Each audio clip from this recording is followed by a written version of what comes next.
I grew up in an idyllic setting in Portola Valley on the peninsula with three sisters and parents from Texas. My father had come to California to get his PhD at Stanford, and he never left, as he thought this computer thing, it just might take off. In my memory, and it feels like a weekly occurrence, when all of us would be together, either putzing around the house on the weekend, stuffed into our station wagon, going to the beach, or going out to a Sunday dinner. Invariably, my father would say the same thing every single week. He would look around, and then this slight smile would appear on his lips as he took in the satisfaction of that moment, and then he would say, This is an Auschwitz day. What did Auschwitz have to do with us having our own weekly Sunday dinner out?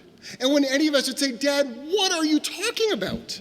He would explain that he first read this in Viktor Frankl's book, Man's Search for Meaning, when Frankl would talk about life in Auschwitz.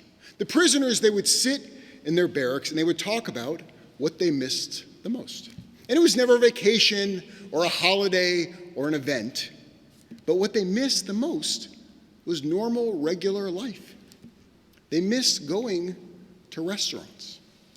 It took the trauma of having almost everything stripped away, except for the rags on their back and their breath, to realize that the best part of life was life.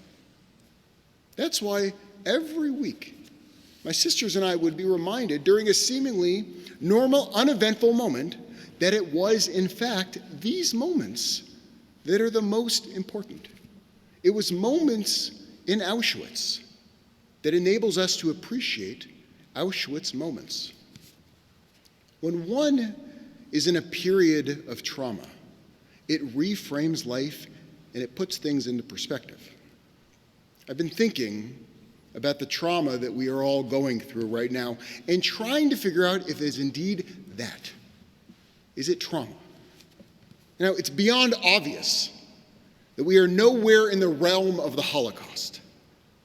But an Auschwitz day has never made more sense to me.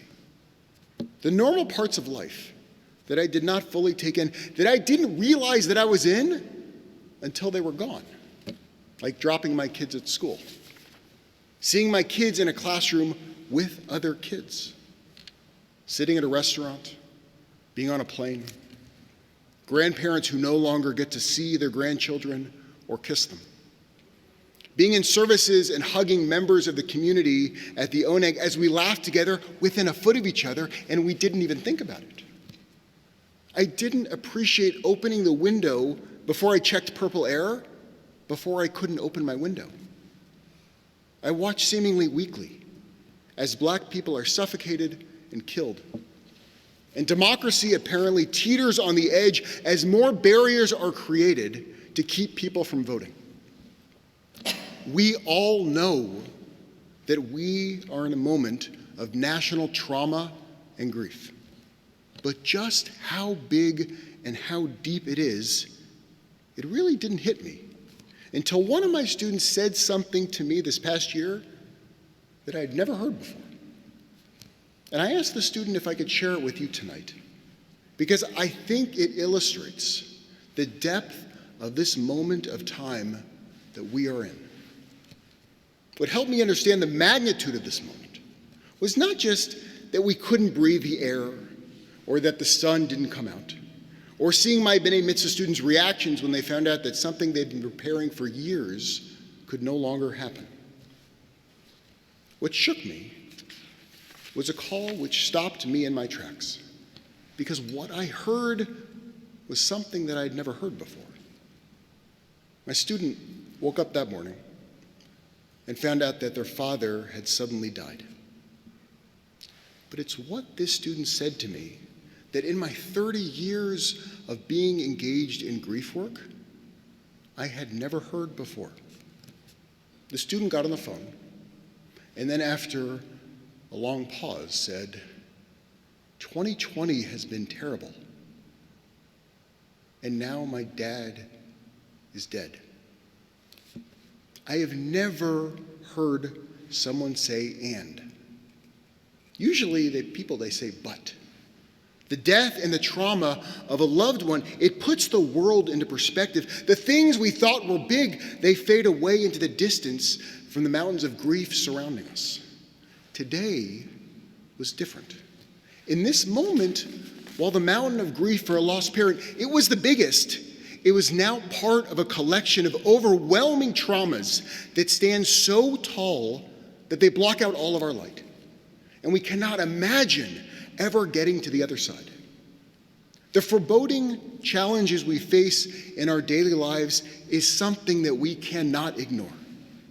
And so when we ask ourselves, which we all have, how traumatic is this moment compared with other moments in history? I can tell you that I have never seen anything that has affected people like this year.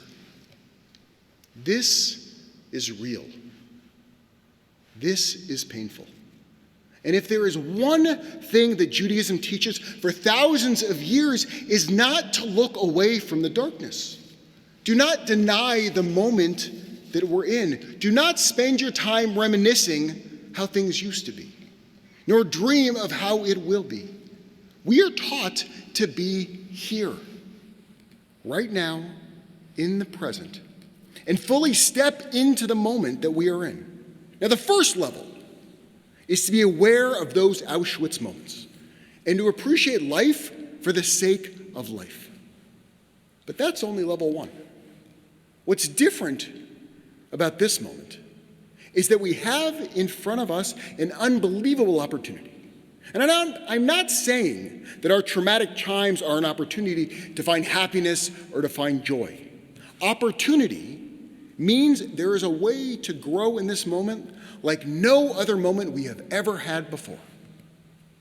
Now, personally, when I come along the journey of life where I do not know where the map is going to lead next, I reach back into our tradition to see what the wisdoms our ancestors left as a guide for us.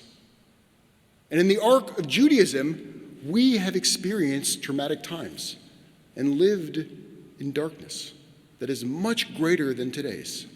But in each of those moments, our ancestors, they did not avoid the present, but delved into their reality. And in the process, reaped a wisdom that created a deep aquifer that became the lifeblood for generations long after them. A sage who leaned into his misery, who leaned into his hell, was Viktor Frankl, a neurologist and psychiatrist who did not just survive the Holocaust, but he used his experience in death camps to grow. At the end of the war, when he returned to Vienna, he sat down and over a 9-day period wrote one of the most influential books of the 20th century, addressing the fundamental question he faced living in the trauma and the hell of beatings, of starvation, and being separated from his family in those concentration camps. And Frankl asked the question, are we more than the outside influences that affect us? The external, it was a fact. There was nothing that he could do about it. What Viktor Frankl could do, where our spiritual freedom lies and where it comes from, is in how we respond to that implacable external world. Suffering is a part of the human existence. Where our power comes from, where our purpose comes from, is in finding meaning in the suffering, meaning in the darkness. Now, many of us, we just want to avoid the darkness. We might want to bury our heads in Netflix or other distractions, while others may reminisce about the happier, easier past, and they're just holding their breath until this current reality just passes. But I got to tell you, that's a waste. This moment that we are living through is an opportunity we will never have again. It may not be the opportunity that any of us wanted, but it's an opportunity which is once in a lifetime. Frankl implores, quote, "It did not really matter what we expected from life, but rather what life expected from us.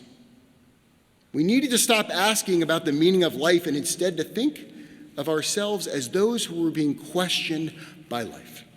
Our answer must consist not in talk and meditation, but in right action and in right conduct. Life ultimately means taking the responsibility to find the right answer to its problems and to fulfill the tasks which it constantly sets for each individual, unquote. That is our job. I'm not able to stand here on this Kol Nidre and give you the answer, but I can implore you to ask yourself the question, what is life asking you? Yom Kippur is the time of our deepest introspection. Each year we are being questioned by life, by its challenges, by the fears we invariably face, by the vulnerabilities we feel. Life is giving you an opportunity to choose the right action, and in that pursuit, life reveals the meaning of this moment. Nietzsche wrote, "He who has a why to live for can bear almost anyhow." Our task is to find meaning in the moments in which we live. We each have a unique ability to answer the question that life is asking us. Now, some of us, we answer that question through our work, by doing something significant. For example, when you see racism rear its ugly head, instead of just posting something on social media, see what you can do to move from being a passive not racist to an active anti-racist. Others find meaning through caring for others, reaching out to people who need help in these times, and just let them know that they are not alone, that you're here for them. The rabbis, they say that when you visit a sick person, literally just showing up and letting that person know that they're not alone, that you are taking 1/60th of their sickness away. Meaning is found in being present with others. Meaning is found in having courage during these difficult and uncertain times, by being in the difficulty while keeping your eyes on the horizon towards how the world ought to be. When, again, are we going to be given the chance to talk and to dream about light when it feels like we're living in midnight? This is a once-in-a-lifetime opportunity. On Kol Nidre, we examine how we are answering the questions that life is giving us. And so I'm going to leave you with one of my favorite stories. It's a story about a servant in King Solomon's kingdom. And this servant, he's got a big ego, and King Solomon knows he has to knock him down a notch. So King Solomon calls the servant in and says, "Listen, I need you to find me a ring." And it's not just any ring. It's a ring that if you're happy, it makes you sad, but if you're sad, it makes you happy. The servant goes, I'll get it by tonight. So the servant goes to the best jewelers in Jerusalem, describes this ring that if you're happy, it makes you sad, but if you're sad, it makes you happy, and no one's heard of it. He spends a week all over Israel looking for the ring. No one's heard of it, until he finally returns to Jerusalem on the last day, despondent, thinking he just can't do this, until he sees a little tiny shop in the corner. He goes into the shop, he goes up to the jeweler, and he explains to her, "Look, I'm looking for this ring." And she goes, "I got it." And she pulls a ring out of the chest, hammers something into it, and hands it to him. He walks up to the kingdom. He sees King Solomon dancing on the table. King Solomon goes, "Do you have my ring?" He goes, "I got something." And he hands him the ring, and the smile on King Solomon's face fades. And on that ring it says, "Gam ze yavor." This too shall pass. In all of life, we are reminded of this. We're reminded Gam ze yavor. At our highest moments, we say the Shechianu. We said it tonight. To be thankful for the moment that we are in. We're literally praising the one who has, quote, given us life, because we know these moments are precious and fleeting. But it's also when we roam the mountains of grief and trauma that we must remember that such moments too are fleeting along this journey of life. My colleague, Rabbi Sidney Mintz, points out that Gam ze yavor is the very best thing that can happen in COVID. but it is the worst thing that can happen to our lives. And both of these are happening simultaneously. It is one of the most intense tensions. COVID will pass. This terrible time will pass. But as the terrible passes, so with it goes the precious moments of our short lives.